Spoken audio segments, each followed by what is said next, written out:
আহমদনগর থেকে দক্ষিণ বন্দরপাড়া যাওয়ার যে মাটির রাস্তাটি আছে, প্রায় 6 যুগ থেকে এই রাস্তাটির এই অবস্থা।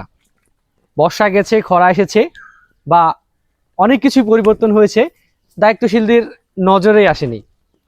6 যুগ মানে 12 বছর করে হিসাব করলে অনেক দিন। এই অনেক দিনই কিন্তু এই অঞ্চলের শিক্ষার্থী, কচিকাঁচা বাচ্চা বা বৃদ্ধ মহিলা বা অসুস্থ রোগী, তাদের জন্য কিন্তু এই রাস্তাটি এখন বিষপুরা হয়ে দাঁড়িয়েছে। এই রাস্তাটির দিকে একটু নজর দিত, হয়তোবা এই অঞ্চলের বৃদ্ধ, অসুস্থ বা কচিকাঁচা বাচ্চা তাদের চলাফেরা, যাতায়াতে অনেক সুবিধা হতো। প্রতিনিয়তই এই রাস্তা দিয়ে যাওয়ার সময় তাদের অনেক দুর্ভোগ পোহাতে হয়।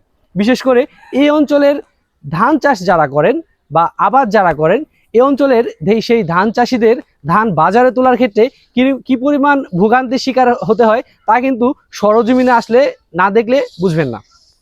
এই কষ্টার্জিত ফসল বন্যায় নষ্ট হয়, পানিতে নষ্ট হয়, এমনকি এই বৃষ্টিতে কষ্টার্জিত ফসল নষ্ট হয়। বাকিটুকু যতটুকু থাকে ততটুকু বাজার পর্যন্ত নিয়ে যেতে এই রাস্তা দিয়ে তার কস্টিং খরচ কিন্তু তার চেয়ে ডাবল হয়ে যায়, বা ভোগান্তির চিত্র যদি বলি তার চেয়ে ডাবল হয়ে যায়।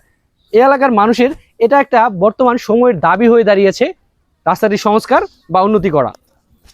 এই রাস্তাটির আমরা প্রথম ফটকে যেমন দেখেছি পাকা রাস্তা, ঠিক অপোজিশন পাশে যেটা আছে সেখানেও কিন্তু পাকা রাস্তা, শুধু মাঝখানের এইটুক রাস্তা ভাঙা এবং কি জরাজীর্ণ অবস্থায় আছে, যেটি সংস্কার করা এই এলাকার মানুষের এখন দাবি হয়ে দাঁড়িয়েছে।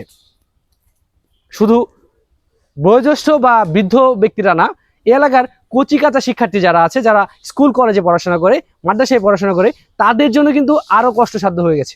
প্রতিদিনই এই রাস্তায় চলাচল করতে হয়, যাইতে হয় স্কুলে, যেতে হয় মাদ্রাসায়, যেতে হয় কলেজে। ঠিক এই রাস্তাতে যাওয়ার সময় তাদের হয়তোবা এই কাদা বা পানিতে পিছলে তাদের বই খাতা নষ্ট হয়, সেদিন তার আর স্কুলে যাওয়া হয় না।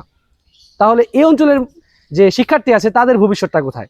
যদি আমরা রাস্তাটা ঠিক না করতে পারি বা সংস্কার না করতে পারি, তাহলে হয়তোবা এই অঞ্চলের দুর্ভোগ কোনোদিনই কাটবে না। আমি আতিকুর রহমান খান সবসময় চেষ্টা করি ঝিনাইগাতী উপজেলার সর্বশেষ আপডেটটি তুলে ধরার জন্য, ঝিনাইগাতী উপজেলার সম্ভাবনাময় দিক বা সমস্যা তুলে ধরার জন্য।